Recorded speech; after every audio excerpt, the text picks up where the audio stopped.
وحده والصلاة والسلام على من لا نبي بعده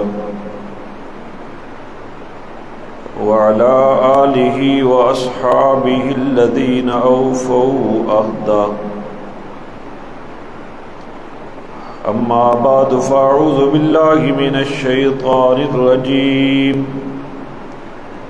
بسم الله الرحمن الرحيم. لقد كان لكم في رسول الله أسوة حسنة.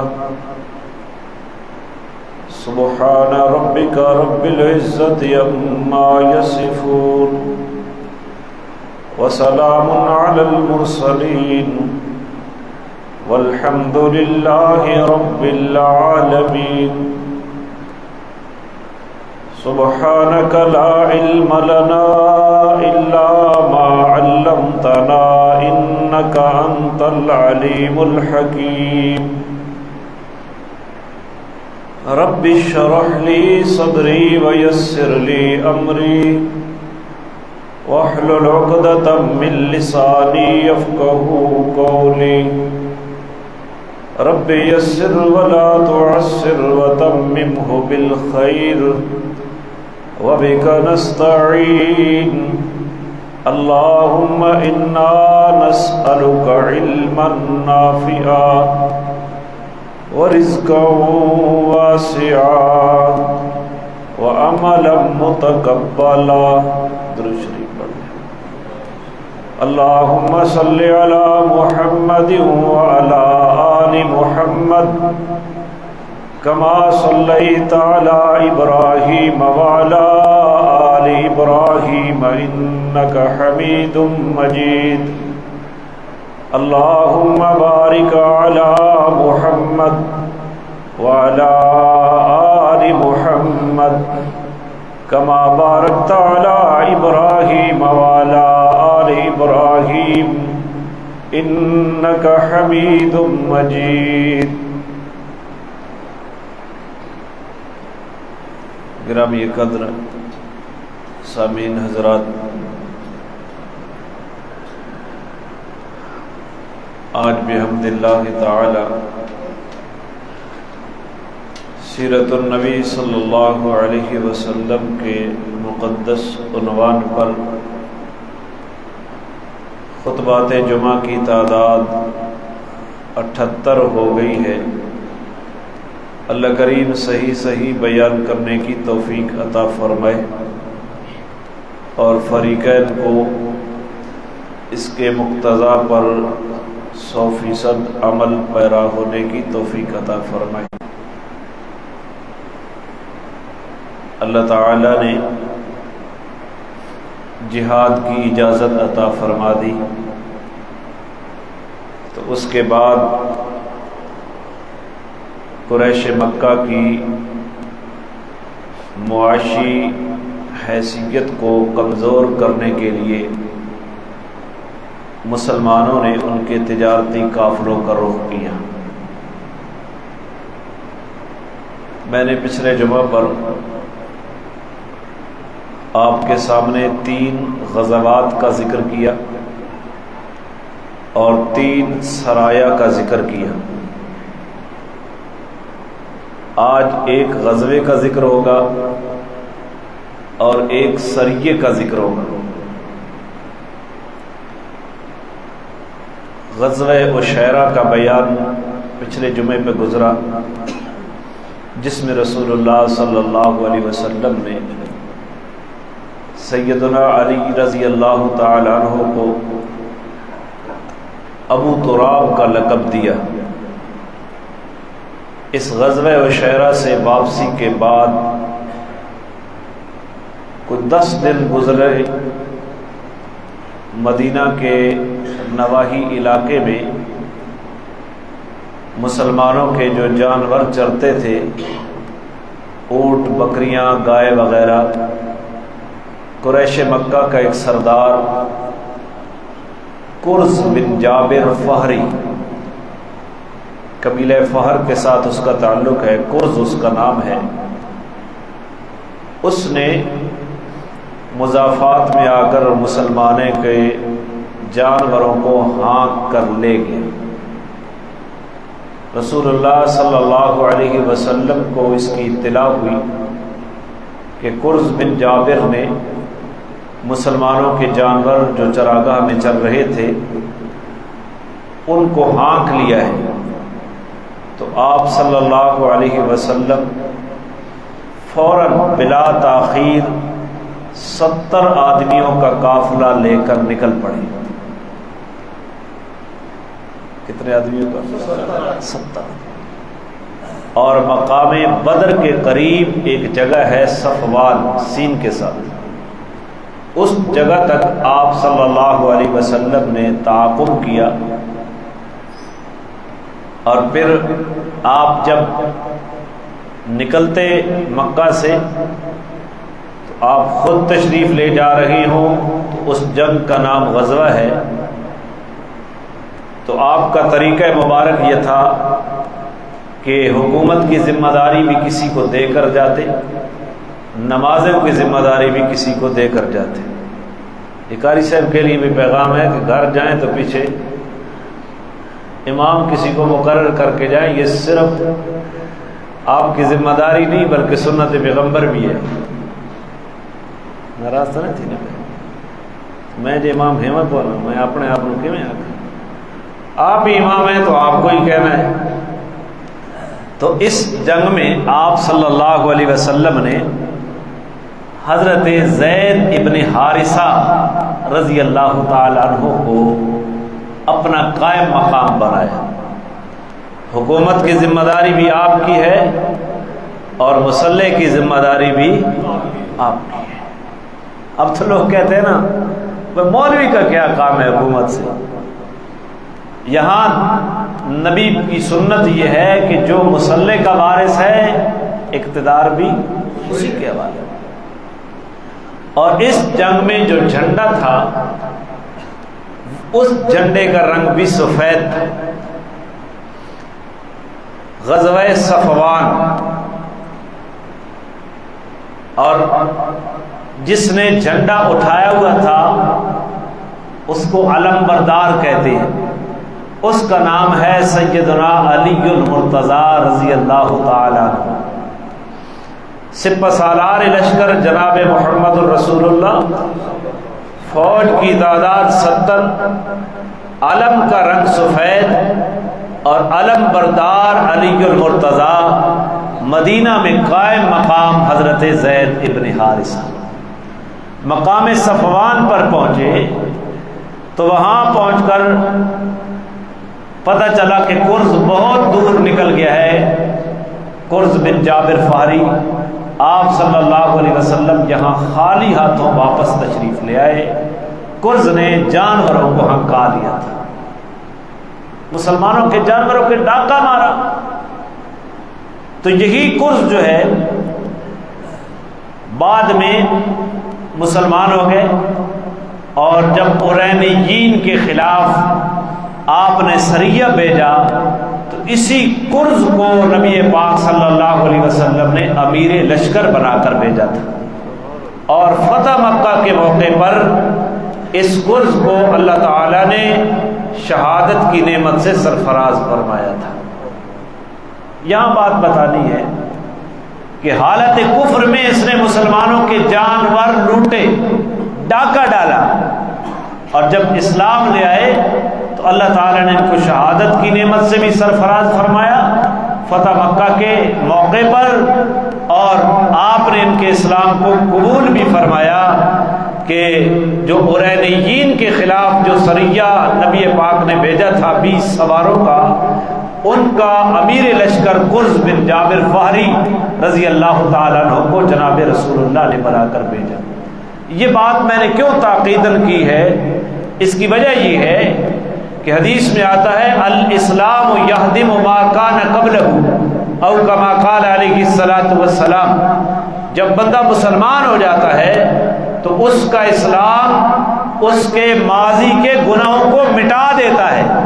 حالت کفر میں جو گناہ، ابھی کچھ دن پہلے سوشل میڈیا کے اوپر اور ہمارے کچھ ناعاقبت اندیش خطیب انہوں نے ایک مسئلہ اٹھایا ہوا تھا اور ایک طوفان گرم تھا سوشل میڈیا پر کہ حضرت حمزہ کا کلیجہ ہند نے چبایا یا نہیں چبایا، چبایا ہو تب، نہ چبایا ہو تب۔ جب چبایا تھا وہ جنگ احد تھی اور اس وقت ہندہ کافرہ تھی، اور جب مکہ فتح ہوا ہندہ مسلمان ہو گئی، رسول اللہ نے اس کے اسلام کو قبول کیا اور آپ صلی اللہ علیہ وسلم کے دست اقدس پر ہندہ نے بیعت کی۔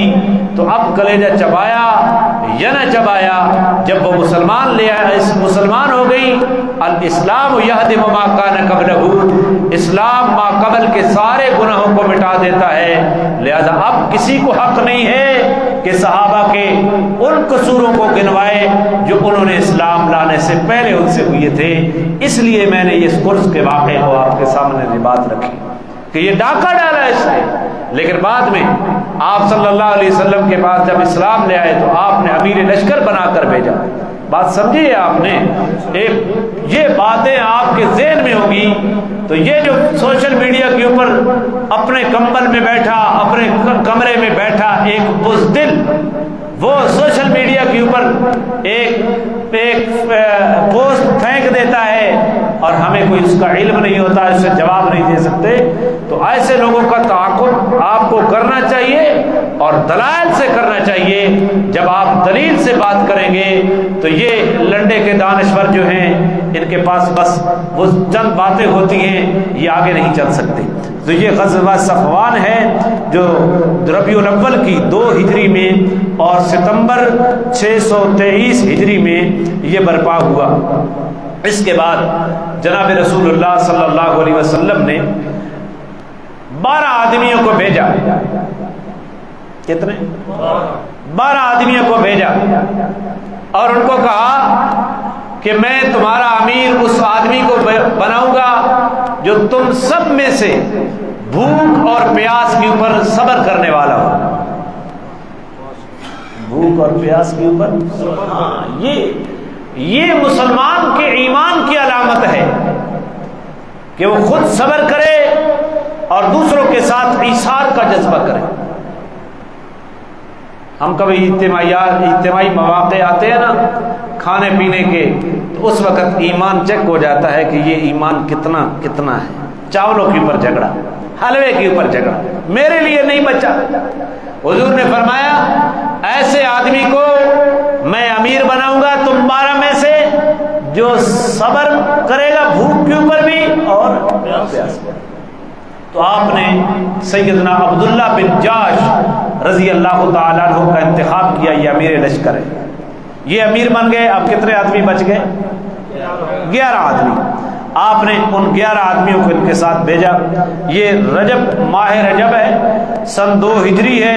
عبداللہ بن جاش کو بھیجا کہ آپ نے جانا ہے اور آپ کے معیت میں 11 افراد، نام میں بلاتے ابو حذیفہ بن عتبہ رضی اللہ تعالی عنہ، دوسرے عکاشہ بن محصن رضی اللہ تعالی عنہ، یہ نام رکھے کرو، ابو حذیفہ بن عتبہ بدری صحابی ہیں، عکاشہ بن محصن، عین کاف کش والا، شین ہیشہ، عکاشہ، عتبہ بن غزوان، عین تے بے ہبہ، عتبہ بن غزوان رضی اللہ تعالیٰ عنہ، چوتھے سعد بن ابی وقاص رضی اللہ تعالیٰ عنہ، پانچویں عامر بن ربیعہ رضی اللہ تعالیٰ عنہ، چھٹے واقد بن عبداللہ رضی اللہ عنہ، یہ بن کے بعد اس کے والد کا نام ہے، ان کا نام واقد ہے، واو الف قاف 2 نقطیہ دال۔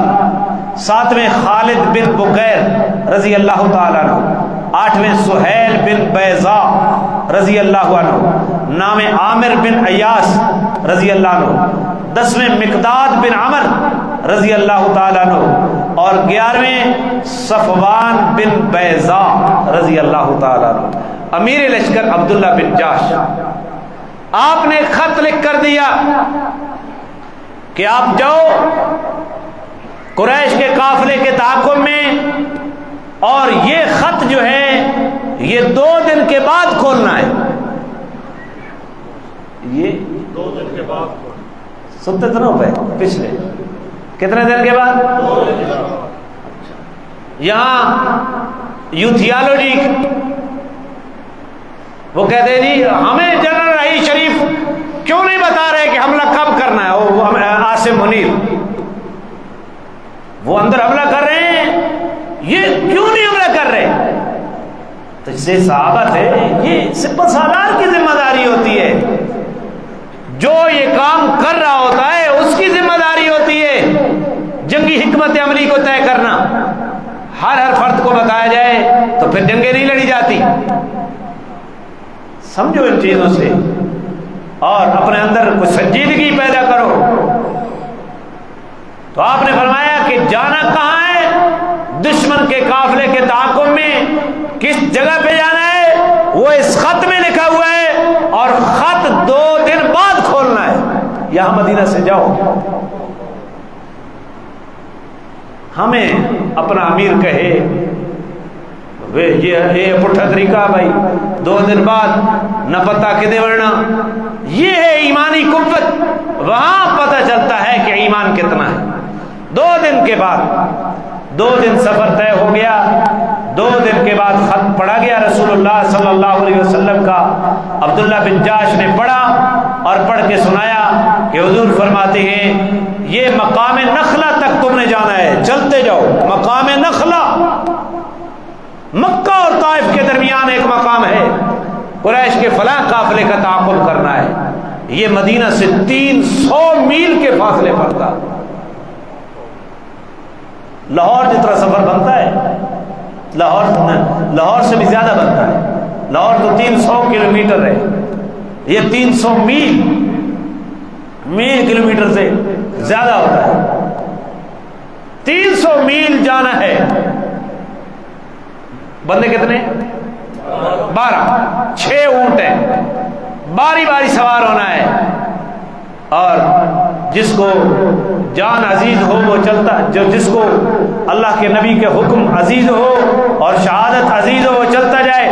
حضرت عبداللہ بن جاش نے خط پڑھ کے سنایا بھائی جس کو جان سے محبت ہے وہ واپس چلا جائے، مقام نخلا تک جانا ہے۔ جس کو شہادت سے محبت ہے وہ میرے ساتھ چلے، اور اگر تم میں سے کوئی بھی نہیں چل سکتا تو سارے واپس چلے جاؤ، میں ضرور جاؤں گا، میں ضرور جاؤں گا۔ رستے میں حضرت سعد بن ابی وقاص رضی اللہ تعالیٰ عنہ اور عتبہ بن غزوان کا اونٹ گم، یہ کسی جگہ پہ ٹھہرے، سعد بن ابی وقاص اور عتبہ بن غزوان رضی اللہ تعالیٰ عنہ، تو ان کا اونٹ جو ہے وہ بھاگ گیا۔ یہ اونٹ کی تلاش میں نکلے، دیر ہو گئی تو باقی 10 ساتھی آگے چل پڑے اور یہ دونوں ساتھی گم ہو گئے، حضرت سعد بن ابی وقاص بھی اور عتبہ بن۔ اب بندے کتنے بچ گئے؟ 10۔ اور یہ چلے گئے مقام نخلا میں۔ مقام نخلا میں ان کو ایک قافلہ ملا قریش کا، 4 آدمیوں پر مشتمل ہے، ان کے نام بھی شاید آ گئے ہیں میرے سامنے۔ 2 بھائی ہیں عثمان اور نوفل، یہ عبداللہ کے بیٹے عبداللہ بن مغیرہ کے، اور عمر بن حضرمی، اور تیسرا حکیم بن کیسان یا حکم بن کیسان، 4 آدمی۔ اور ان کے قافلے کے اندر چمڑا ہے اور اس کے علاوہ کشمش ہے، سامان تجارت لی ہوئی ہے۔ رجب کی آخری تاریخ ہے، رجب کی یہ کہتے ہیں کہ اگر حملہ کرتے ہیں تو رجب کی آخری تاریخ ہے، حملہ نہیں کرتے تو یہ قافلہ حرم کے اندر داخل ہو جائے گا، اور جب حرم کے اندر داخل ہو گئے تو پھر ہم کچھ نہیں کر سکتے، کیونکہ حرم کا احترام ہے۔ لہذا انہوں نے تیر چلایا، عمر بن حضرمی کو لگ گیا اور وہ وہیں مر گیا، مقتول ہو گیا۔ نوفل اور عثمان کو انہوں نے قید کر لیا، نوفل بھاگ گیا، عثمان اور حکم کو قید کر لیا، 2 کو پکڑ لیا، مال غنیمت بھی لے لیا، اور 1 کو مار دیا، 1 بھاگ گیا۔ اب مال غنیمت کی انہوں نے تقسیم کی، 4 اپنے ساتھیوں میں 4 حصے تقسیم کر لیے اپنی مرضی سے، ابھی حکم نہیں آیا۔ 1 حصہ خمس، 5واں حصہ اللہ کے نبی کے لیے لے کر آئے، اور جب یہ واپس آئے تو آپ صلی اللہ علیہ وسلم نے ان کو فرمایا کہ تم نے حرمت والے مہینوں میں کیوں قتل کیا ہے بندہ کافروں کا؟ یہ اس وقت کی بات ہے جب 4 مہینوں کے اندر لڑائی کرنا حرام تھی. 3 لگاتار ہیں، ذی القعدہ جو اب چل رہا ہے، ذی الحجہ اور محرم. اس کی حرمت کی وجہ یہ تھی حج ذی الحجہ کے اندر ہوتا تھا اور لوگ ذی القعدہ سے حج کا سفر کرتے. اس سفر کو معمول بنانے کے لیے، پرامن بنانے کے لیے شریعت کا حکم یہ تھا، شریعت ابراہیمی کا، کہ آپ نے ذی القعدہ کے اندر لڑائی نہیں کرنی. ذی الحجہ حج کا مہینہ ہے، لڑائی نہیں کرنی. حج کے بعد لوگ واپس جا رہے ہیں، اس کے بعد محرم کا مہینہ ہے، لوگوں کو گھر تک پہنچنے دو پرامن طریقے سے، لڑائی نہیں کرنی. اور چوتھا مہینہ ہے رجب کا، چوتھا مہینہ ہے رجب کا. رجب میں جو لوگ مکہ کے گرد و نواح میں بستے ہیں 15-20 کلومیٹر کے فاصلے پر، وہ لوگ عمرے کے لیے آتے تھے. تو اس لیے شریعت ابراہیمی میں حکم تھا کہ رجب کے اندر لڑائی نہیں کرنی. کتنے مہینے ہیں؟ 4. اب بندہ قتل ہو گیا مسلمانوں کے ہاتھوں، کافروں کا. رجب کی آخری تاریخ میں کوہرام مچ گیا مکے کی دھرتی کے اوپر کہ مسلمانوں نے حرمت والے مہینوں کی عظمت اور ان کے احترام کو پامال کر کے ہمارا ایک بندہ قتل کر دیا ہے. جناب رسول اللہ کے پاس جب یہ واپس پہنچے مال غنیمت لے کر، تو آپ نے فرمایا کہ تم نے حرمت والے مہینے میں بندہ کیوں قتل کیا ہے؟ پھر آپ صلی اللہ علیہ وسلم نے اس کے قتل کی دیت دلوائی کہ حرمت والے مہینے میں بندہ قتل ہو گیا ہے اگرچہ کافروں کا. تو یہ پہلا مال غنیمت تھا اور پہلا بندہ تھا جو مسلمانوں کے ہاتھوں کافروں کا قتل ہوا. اور اس میں حضرت عبداللہ بن جاش نے 5 حصوں میں مال کو تقسیم کیا. 5واں حصہ رسول اللہ کے لیے رکھا، 4 حصے مجاہدین کے اندر تقسیم کیے. بعد میں جب غزوہ بدر کے بعد مال غنیمت کی تقسیم آئی تو اس تقسیم کا بھی اللہ تعالیٰ نے اسی طرح فیصلہ کیا. یہاں کوئی شرعی حکم موجود نہیں تھا. تو 4 مہینوں میں جنگ کرنا کیا ہے؟ حرام. بعد میں منسوخ کر دیا گیا حکم کہ اب ان 4 مہینوں میں لڑائی کرنا حرام نہیں ہے، لیکن اگر ان مہینوں کا احترام کرو تو بہرحال یہ بہتر ہے، لیکن لڑائی نہ کرنا فرض نہیں رہی ان مہینوں کے اندر. ابھی جو ہماری فوج نے حملہ کیا انڈیا کے اوپر، توجہ ہے نا آپ کی؟ نہیں چلو ہوتے تو سارے بولے ہیں. ذی القعدہ کے مہینے میں ہوا. میں نے خود پوسٹ پڑھی، یہ جو جن کو شعور دے دیا گیا ہے نا جی، شعور، ان کی پوسٹ پڑھی. دیکھو جی، حرمت والے مہینے میں حملہ کر دیا انڈیا کے اوپر.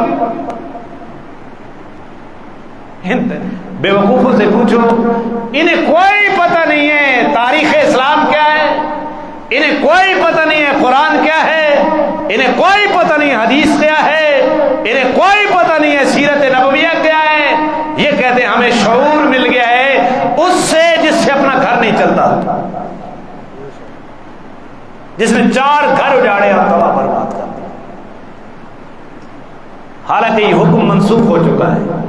اور اگر پاکستان کی فوج نے حملہ کیا ہے تو وہ حملہ دفاعی تھا، اقدامی نہیں تھا. اور اگر اس وقت جب یہ حکم موجود تھا تب بھی اگر کوئی تمہارے اوپر حملہ کرتا تو ان مہینوں کے اندر دفاعی حملہ تو اس وقت بھی جائز تھا. اب تو یہ حکم بھی منسوخ ہو چکا ہے. ایسے شعور سے اللہ تعالیٰ کی بارہا پناہ مانگنی چاہیے، توبہ کرنی چاہیے. میں ایک وادی سون میں ایک سیاسی گھرانے میں تعزیت کے لیے گیا، تو پہلے تعارف نہیں تھا، تو تعارف ہوا تو ان میں سے جو بڑا تھا نا پورے مجمع میں، وہ مجھے کہتا ہے ہماری قیادت نے ہمیں شعور تو دیا ہے نا، آپ یہ تو بتائیں.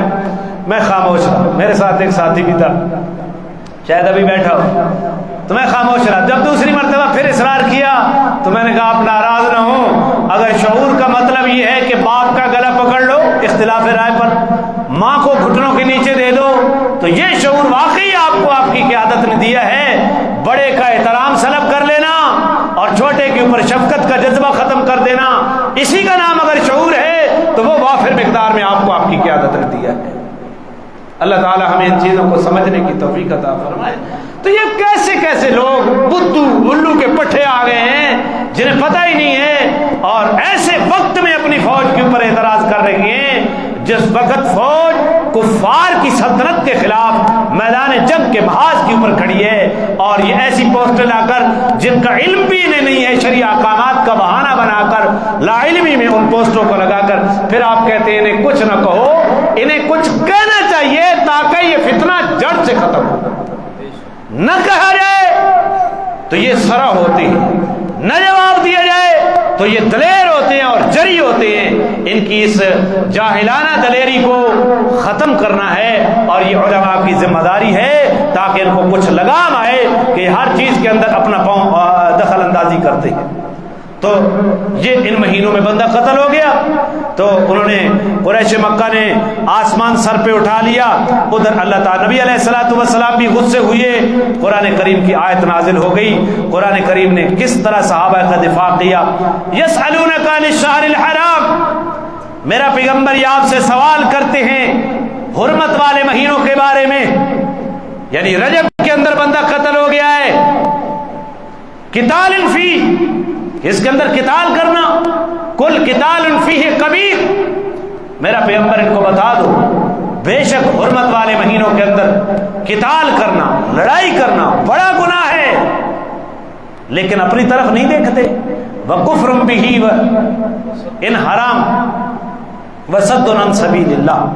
ہاں جزاک اللہ، لوگوں کو اللہ کے راستے سے روکنا، وَكُفْرٌ بِهِ، اللہ کی ذات کے ساتھ کفر کرنا، والمسجد الحرام، لوگوں کو مسجد حرام سے روکنا، وَإِخْرَاجُ أَهْلِهِ مِنْهُ أَكْبَرُ عِندَ اللَّهِ، اور مسجد حرام کے متولیوں کو وہاں سے نکالنا، ہجرت پر مجبور کرنا، اللہ کے ہاں یہ حرمت والے مہینوں سے زیادہ بڑا گناہ ہے۔ تم کفر بھی کر رہے ہو، تم لوگوں کو اللہ کے راستے سے بھی روک رہے ہو، تم پیغمبر کے قتل کا منصوبہ بھی بنا رہے ہو، تم مسلمانوں کو مسجد حرام سے روک بھی رہے ہو اور مسلمانوں کو بیت اللہ سے باہر نکال رہے ہو، اور سوال کرتے ہو کہ حرمت والے مہینوں کے اندر بندہ مارنا کیسا ہے؟ اپنی طرف تو دیکھو۔ دفاع صحابہ اللہ کی سنت ہے، اللہ دفاع کر رہے ہیں۔ والفتنۃ اکبر من القتل، اور فتنہ پھیلانا، کفر و شرک کا فتنہ، یہ تو قتل سے بھی بہت بڑا ہے۔ وَلَا يَزَالُونَ يُقَاتِلُونَكُمْ حَتَّى يَرُدُّوكُمْ عَنْ دِينِكُمْ إِنِ اسْتَطَاعُوا، میرا پیغمبر یہ لوگ جو ہیں یہ تو ان کی ہمیشہ سے کوشش یہ ہے کہ یہ ہمیشہ تم سے جنگ کرتے رہیں گے تاکہ تم کو تمہارے دین سے ہٹا دیں۔ اگر ان کے اندر طاقت ہو تو یہ حرمت والے مہینوں کے اندر بھی تمہارے ساتھ لڑائی کریں، یہ تو تمہیں تمہارے دین سے ہٹانا چاہتے ہیں، لہذا کوئی پرواہ نہیں ہے۔ حضور صلی اللہ علیہ وسلم غضبناک ہوئی، اور ادھر پراپوگنڈے نے عروج پکڑا، قرآن نے ان صحابہ کا دفاع کیا۔ جب قرآن نے دفاع کیا تو صحابہ کرام بڑے خوش ہوئے۔ اب اس خوشی میں یہ کہتے ہیں کہ یا رسول اللہ ہمیں کوئی اجر بھی ملے گا، چلو قصور تو ہم سے ہو گیا، صرف معافی ہو گئی۔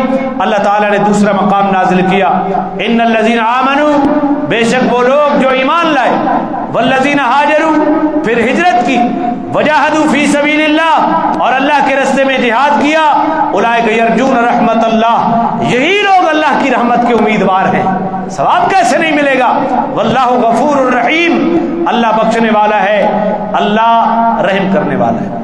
اس کے بعد یہ عمر بن حضرمی، اس کا آپ نے فدیہ ادا کر دیا، اس کی دیت ادا کر دی، اور عثمان بن عبداللہ اور حکم بن قیسان ان کو گرفتار کر کے لے آئے تھے، تو قریش مکہ نے ان دو آدمیوں کا فدیہ بھجوایا کہ ہمارے قیدیوں کو رہا کر دو۔ تو آپ صلی اللہ علیہ وسلم نے فرمایا جب تک ہمارے دو ساتھی سعد بن ابی وقاص اور عتبہ بن غزوان صحیح سالم واپس نہیں آ جاتے، میں تمہارے بندوں کو نہیں چھوڑوں گا۔ اگر وہ صحیح سالم آ گئے تو میں تمہارے بندوں کو چھوڑ دوں گا، اگر وہ صحیح سالم نہ آئے تو میں ان کے بدلے میں تمہارے بندوں کو قتل کروں گا۔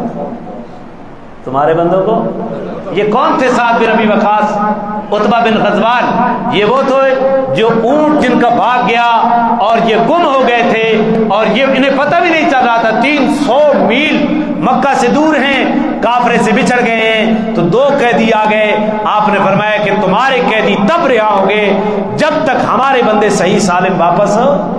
تو ریاست کی ذمہ داری ہے اپنے شہریوں کا تحفظ کرنا، کس طرح جناب رسول اللہ صلی اللہ علیہ وسلم نے تحفظ کیا ہے.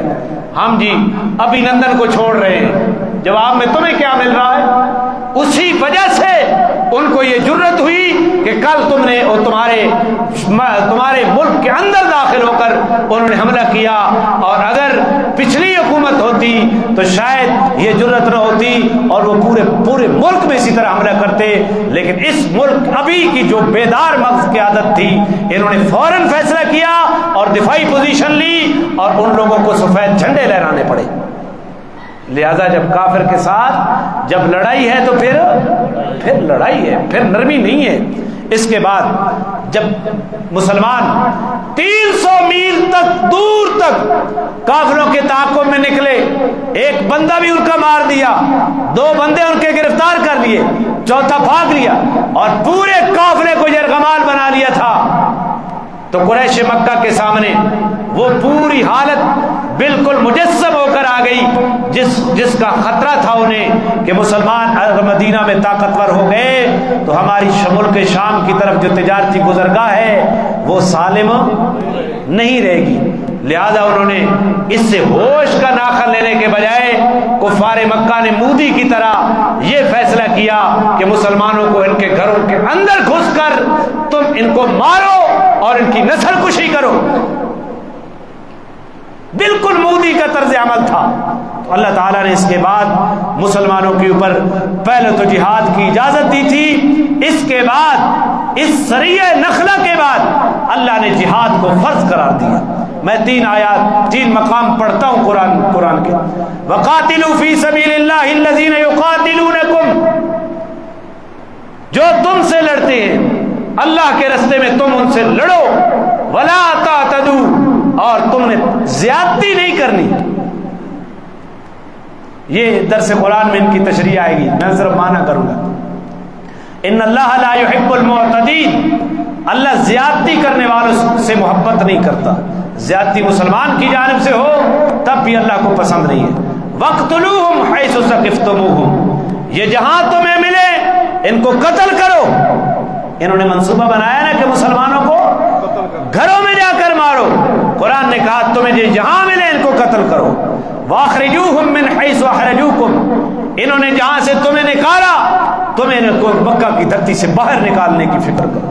وَالْفِتْنَةُ أَشَدُّ مِنَ الْقَتْلِ، اور کفر و شرک کا فتنہ یہ قتل سے بہت زیادہ سخت ہے. وَلَا تُقَاتِلُوهُمْ عِنْدَ الْمَسْجِدِ الْحَرَامِ، ہاں ضابطہ یہ ہے کہ مسجد حرام کی حدود میں ان سے لڑائی نہیں کرنی. حرم کا اپنا احترام ہے.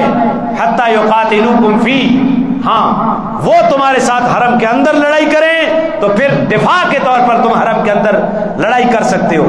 فَإِنْ قَاتَلُوكُمْ، اگر وہ تم سے لڑے فَاقْتُلُوهُمْ، تو تم انہیں قتل کرو. كَذَلِكَ جَزَاءُ الْكَافِرِينَ، یہی کافروں کی سزا ہے. فَإِنِ انْتَهَوْا، اگر باز آ جائیں فَإِنَّ اللَّهَ غَفُورٌ رَحِيمٌ، واللہ بخشنے والا ہے، رحم کرنے والا ہے. یعنی عداوت اسلام سے باز آ جائیں، کفر و شرک سے باز آ جائیں. وَقَاتِلُوهُمْ حَتَّى لَا تَكُونَ فِتْنَةٌ، اور اس وقت تک ان سے لڑتے رہو یہاں تک کہ کفر و شرک کا فتنہ باقی نہ رہے. وَيَكُونَ الدِّينُ لِلَّهِ، اور دین اللہ کا ہو جائے. فَإِنِ انْتَهَوْا فَلَا عُدْوَانَ إِلَّا عَلَى الظَّالِمِينَ، اور اگر یہ باز آ جائیں تو پھر ظالموں کے علاوہ کسی کے ساتھ زیادتی نہیں کی جائے گی.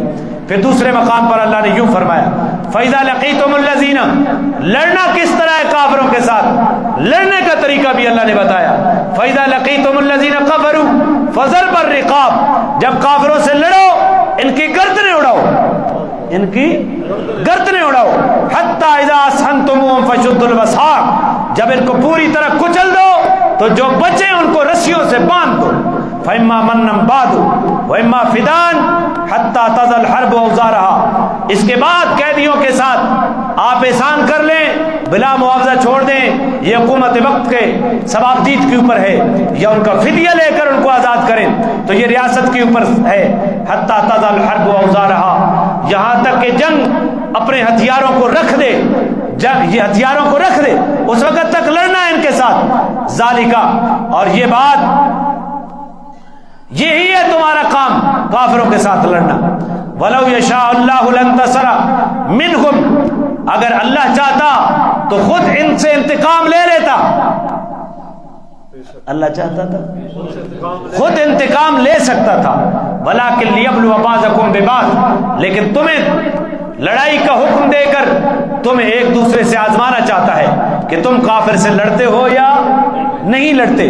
والذین قتلوا فی سبیل اللہ، اور جو لوگ اللہ کے راستے میں قتل کر دیے گئے، فلن یضل اعمالہم، اللہ ان کے اعمال کو ضائع نہیں کرے گا، ہرگز ضائع نہیں کرے گا۔ اللہ ان کے اعمال کو ہرگز، اللہ خود مارنا چاہتا کافروں کو نہیں مار سکتا، لیکن تمہارے امتحان کے لیے اس نے جہاد کا حکم دیا ہے، کون مانتا ہے کون نہیں مانتا۔ سیہدیہم، وہ تمہاری رہنمائی کرے گا، ویصلح بالہم، تمہارے حالات کو درست کر دے گا، ویدخلہم الجنہ، اور جو شہید ہو گئے ان کو جنت میں داخل کرے گا، عرفہا لہم، جس جنت کی پوری پہچان ان کو کروا دی گئی ہے۔ یا ایھا الذین آمنوا، اے ایمان والو، ان تنصروا اللہ، اگر تم اللہ کی مدد کرو گے، ینصرکم، اللہ تمہاری مدد کرے گا۔ اللہ کی مدد کیسے؟ کیا مطلب ہے؟ بولیں بولیں، کیا مطلب ہے؟ اللہ کے دین کی مدد، اللہ کے دین کو نافذ کرنے کا تم پروگرام بناؤ گے، اللہ تمہاری مدد کرے گا۔ وَيُثَبِّتْ أَقْدَامَكُمْ، اور اللہ تعالیٰ تمہارے قدموں کو ثابت کر دے گا۔ پھر اللہ تعالیٰ نے ایک اور چیز بھی نازل کی، فَإِذَا أُنزِلَتْ سُورَةٌ مُحْكَمَةٌ، جب کوئی محکم صورت نازل کی جاتی ہے جس کے مراد بالکل واضح ہوتی ہے، وَذُكِرَ فِيهِ الْقِتَالُ، اور سیرت کے اندر قتال کا حکم دیا جاتا ہے کہ لڑائی کرو، رَأَيْتَ الَّذِينَ فِي قُلُوبِهِم مَرَضٌ، تو دیکھے گا ان لوگوں کی طرف جن کے دلوں میں بیماری ہے، يَنظُرُونَ إِلَيْكَ نَظَرَ الْمَغْشِيِّ عَلَيْهِ الْمَوْتِ، تو یہ آپ کی طرف اس طرح دیکھیں گے جس طرح جس کو موت آ رہی ہوتی ہے اور اس وقت اس کے اوپر غشی تاری ہوتی ہے، یہ اس طرح آپ کو دیکھ رہے ہوں گے۔ اچھا جی، میدان بدر میں 70 اونٹ ہیں، 8 تلواریں ہیں، 2 گھوڑے ہیں، ادھر سے 1000 کا لشکر ہے، 3 گنا زیادہ، یہ لڑائی ہے؟ یہاں تو اپنے آپ کو مروانا ہے۔ یہ منافقوں کی خصلت ذکر کی، منافق ہمیشہ اسباب کی طرف نظر کرے گا۔ کس طرح؟ غزوہ احد جب میں بیان کروں گا تو منافق کی چالیں سامنے آ جائیں۔ مروانا چاہتے ہو تو اللہ تعالیٰ نے فرمایا جن کے دلوں میں منافقت کی بیماری ہے ان کے چہرے ان احکامات کو سن کر کالے سیاہ ہو جاتے ہیں، جس طرح موت کی غشی طاری ہوتی ہے کسی بندے کے اوپر، اور اس وقت اس کی آنکھیں بالکل نیم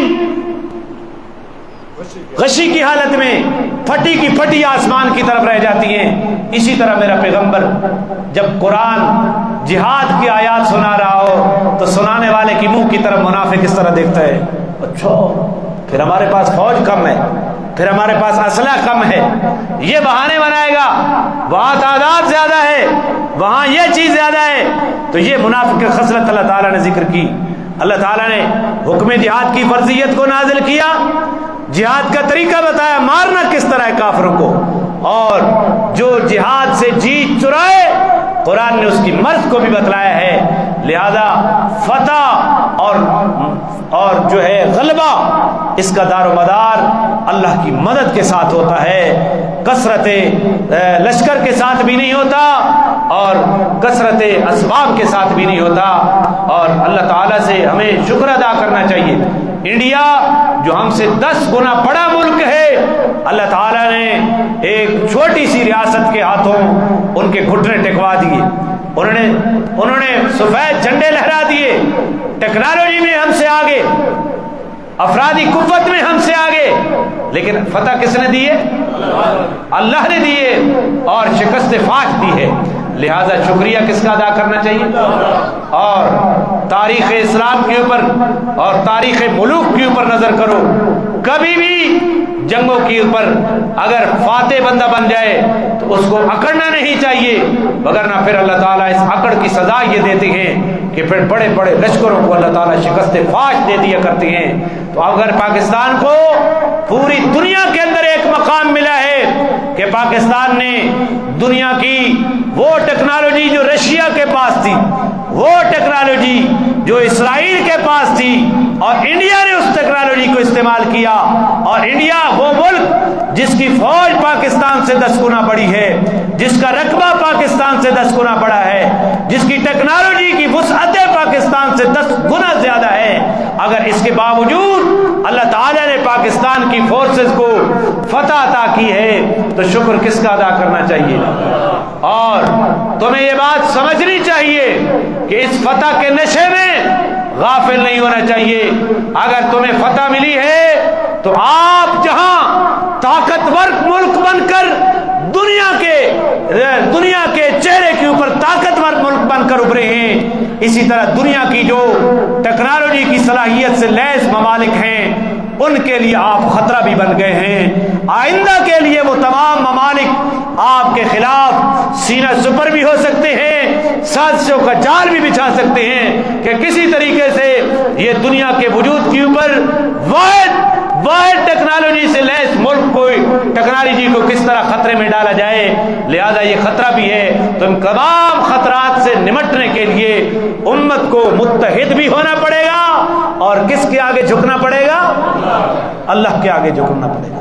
کل ہمارے قائد محترم نے کوئٹہ کے اندر پیغام دیا ہے امت مسلمہ کو کہ اگر پاکستان ایک چھوٹا سا ملک اپنے سے 10 گنا بڑے ملک کے اوپر فتح حاصل کر سکتا ہے تو امت مسلمہ اگر اکٹھی ہو جائے تو یہ ملک قیادت کرے اور اسرائیل کے اوپر بھی ہم فتح کا جھنڈا لہرا سکتے ہیں۔